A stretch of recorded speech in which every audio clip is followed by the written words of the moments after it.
I guess it started about, I think it was about 18 years ago, when James decided that he wanted to create a meadow on one of his arable fields. So previously it had been cultivated every year and grown crops, and he decided he was going to create a meadow. He did this under a agri-environment scheme, so it was supported by government funding. We harvested green crop from Wroughton Airfield. So basically we were making hay. So we mowed it, but we actually picked it up with a forage harvester. So we brought all the grass, all the seeds and everything up here and went up and down with a muck spreader. And we spread sort of 1/2 inch thick of chopped grass, seeds and everything, and rolled it and harried it and just left it. And we are right up on the top of the Marlborough Downs. The soil here is quite thin and not very fertile. So as an arable crop, it was never very profitable or viable. So this was an alternative to do with it. So he harvested seed from the adjacent county wildlife site, which is a piece of chalk grass and which belongs to the Science Museum on the airfield at Wroughton. So they harvested seed, but obviously they harvest seed on a day and they get what's in seed that day. So it's very much a kind of still photograph almost of that meadow. And that photograph then gets kind of printed onto the next meadow, but it's very much a photograph. So what you don't get is the before and the after.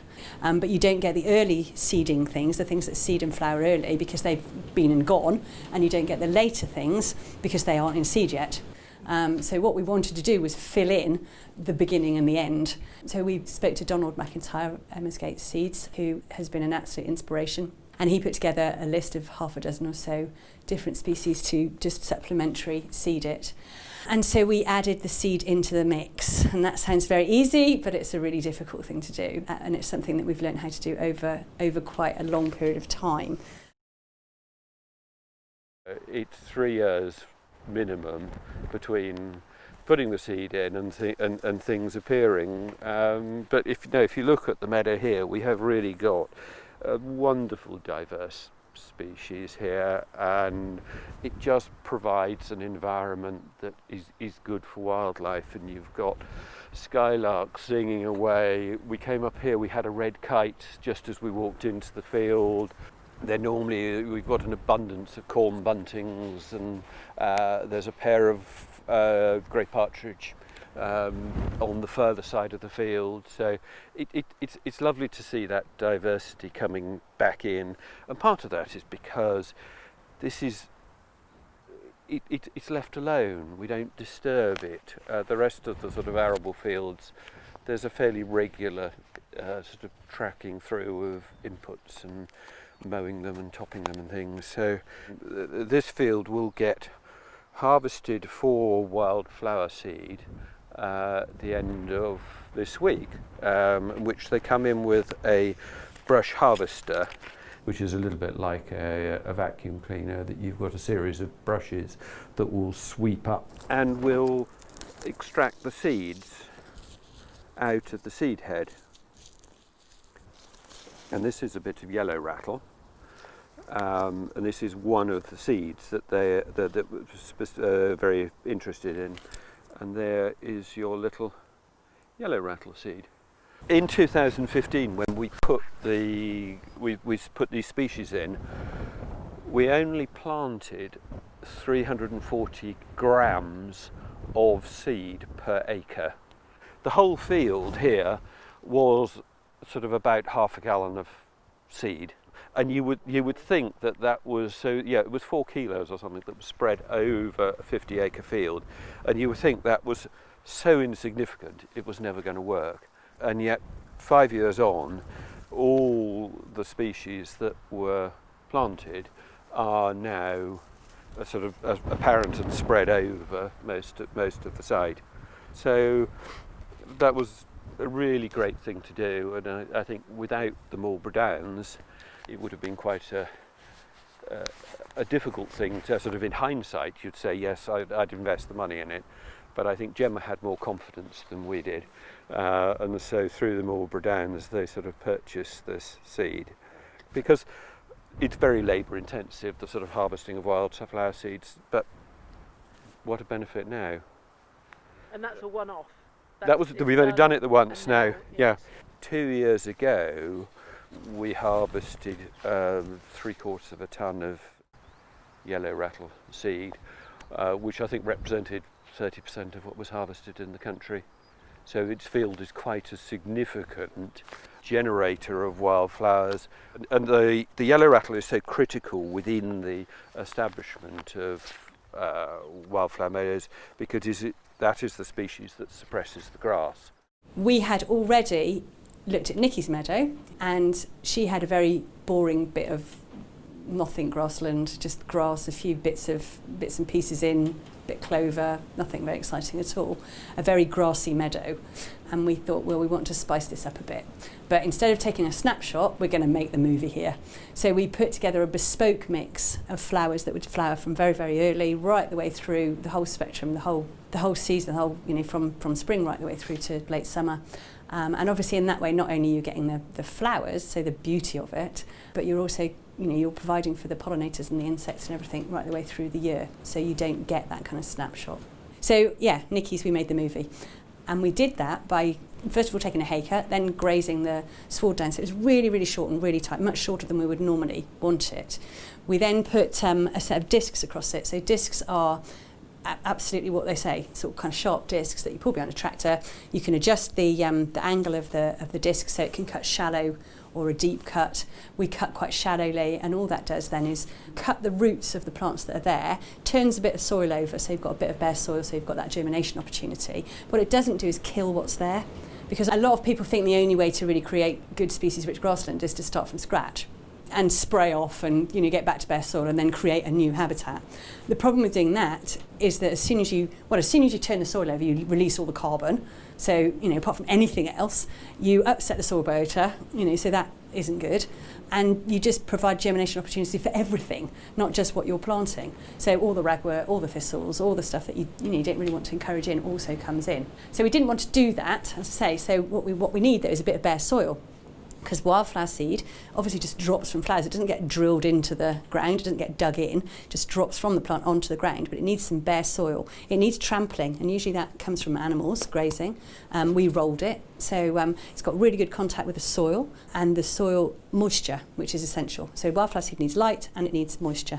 And if it's got those two things, then it will, and space. And it will grow. And we've given it space by chopping back everything else and kind of just not damaging it, just kind of slowing it up a bit, just trying to kind of reduce that amount of competition so those little seedlings got a chance to get going before they're swamped by the grass. We did that in the autumn, and it's important to do that in the autumn because you've still got some warmth in the soil, but you're likely to get some moisture. Up here on the chalk, if you do it in the spring, as the soil's warming up in the spring, it's likely then you're likely to get a dry spell and you'll get nothing growing at all. However, with Nikki's, we sowed it. The next day it started raining. It didn't stop till February. Then it didn't start again till July. So the first year was a disaster. And we found one kidney vetch the first summer. It was very disappointing. But we were patient, so that was great. Well, this is massive. The difference between when I bought the property 20 years ago and having it being what it was for the first 10 years to now is spectacular. We have, it just brings, you just love it. The feeling coming through here, that's it. Your mind just goes into the beautiful things that you're seeing.